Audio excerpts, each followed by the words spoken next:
Yeah, what happened was I was a paramedic trained in advanced cardiac life support, and I was responding to cardiac patients probably 10, 15 calls a week. So I knew what the cardiac arrhythmias were. I knew what was dangerous and what was life-threatening. So then when I started doing my endurance training, about 2 years into me racing and doing high-level training with an elevated heart rate, I started having these same arrhythmias, and it scared me to death. So I went to a cardiologist, and I went to another cardiologist, and they really couldn't help me.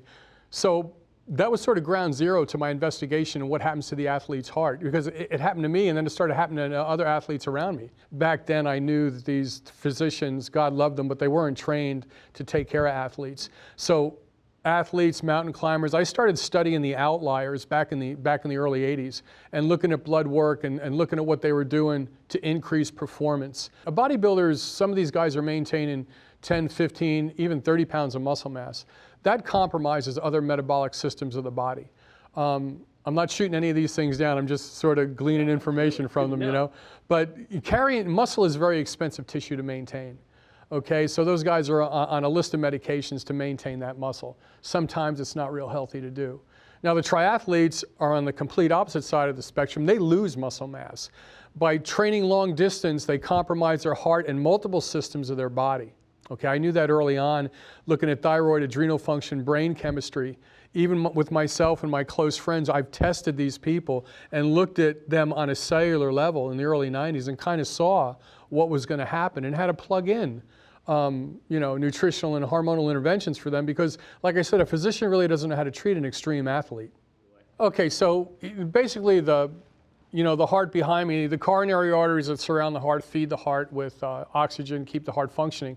What you got to realize is every time your heart beats, it's equal to lifting 70 pounds off the ground in 1 foot, okay? So these athletes that are racing with a heart rate of 180, and then when they're not racing, their heart rates are down to 40, that tachycardia and bradycardia compromises the electrical pathway of the heart. A lot of folks don't know that. So when you're racing at 180, the lining of the heart is called the endothelial lining.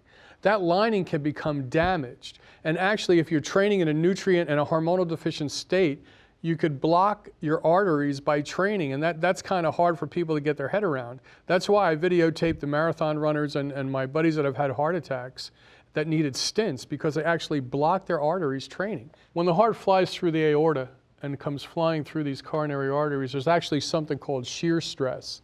Because the blood is flying through there very quickly, it could shear off or damage the lining of the artery. When the artery becomes damaged, or the endothelial lining, a repair protein is released to take care of that little tear, sort of like spackle on a wall. Well, that spackle is what blocks the arteries. So when you have these very fit athletes that need stents, or these very fit athletes that have blocked arteries, that's most likely why it happened.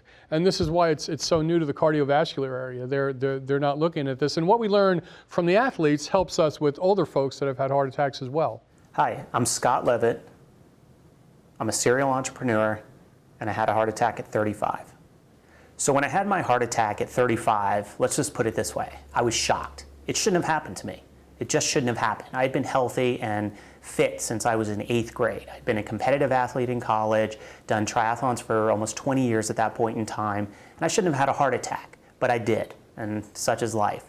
Well, after hooking up with Russ and kind of doing certain testing. What we drilled down on after we did the testing on Scott is he had multiple hormonal levels that were low in his body, and I think because Scott was such an intense athlete, he would race at a very high level. I think that he had endothelial dysfunction that required him to have a stent put in after his heart attack. He's doing great now. He's a wealth of data. He's very, very sharp, but he's got the stent in, and we're trying to keep that stent open. The reason people gain weight is because they never tap into fat burning, and I was one of those guys. I was riding, a couple of 100 miles a week and running, and I'm thinking, why am I still heavy? Well, obviously I wasn't tapping into my fat burning. I was using the sugar and the fructose solutions. I was using the energy gels back in the day, thinking and I wasn't burning any body fat. So I'm thinking, like, I'm exercising for 20 hours a week, training for races, and I'm still heavy. And then I started looking at people around me.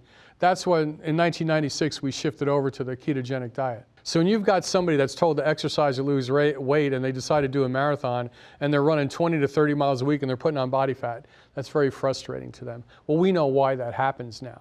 So we help people drill down on that, shift their diet, and start to burn body fat for fuel. A lot of them are not burning body fat. So the Krebs cycle is what puts everybody to sleep in medical school, but what I want to be able to do is show athletes that we could test the Krebs cycle. And what the Krebs cycle is on a cellular level, we can measure how your body breaks down fats, carbohydrates, and protein on a cellular level. Now think about this information. We test everything in red, and we replace everything at our pharmacy in blue. So when we test an athlete, we measure how they're breaking down food. You are not what you eat, you are what you absorb, okay? So now, instead of just going and swallowing a bunch of supplements, by testing the Krebs cycle, we know exactly what you need to increase performance to maintain muscle mass. It's basically targeted nutrition. It's customized. You know, people don't understand, if you're swallowing a bunch of supplements that you don't need, you could cause metabolic imbalances. Like if you understood how the body breaks down food, the millions of metabolic reactions would just probably put you to sleep. My point is that if you take supplements that you don't need from people marketing one supplement, it's going to cause imbalances. Only take what you need, only take what you're deficient in. Well, like I said, it's a learning lesson for me along the way. I didn't realize I was damaging my body doing these half Ironmans and racing and doing high mileage. So when I was 150 pounds, killing myself, racing, coming across the finish line, I damaged my adrenal glands, my testosterone levels, I had low thyroid. I really compromised my body, and I was doing blood work back then. And I really it took me about 2 years to balance out my body, and I wanted to put on muscle mass. I wanted to build more muscle mass because I was so thin. And then I rescued a guy out of a building one time, and I dragged the guy about 30 feet with my fire department gear on and an air tank, and I had to sit there for 45 minutes. I was so tired. So I knew I had to get back in the gym, and I had to take care of myself. It was just a given. But it took me about 2 to 3 years to rehab my body. And you know, I was prescribed all the performance enhancing drugs. Legally, I was prescribed testosterone, growth hormone, because I had a growth hormone deficiency. I damaged my adrenal glands. I was in adrenal fatigue. I could barely get up out of bed. My thyroid was shot. So multifactorially, I was in the tank. So I wanted to put on muscle mass, and that's sort of what I did. But you know, and I'm not saying that was healthy, but at 50-something years old, I put on probably like 22 pounds of muscle mass, and I want to say that I didn't really feel good.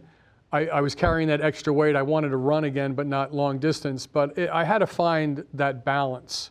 You know what I'm saying? But I did put on the muscle mass with the help of the physicians that were trying to rehab me.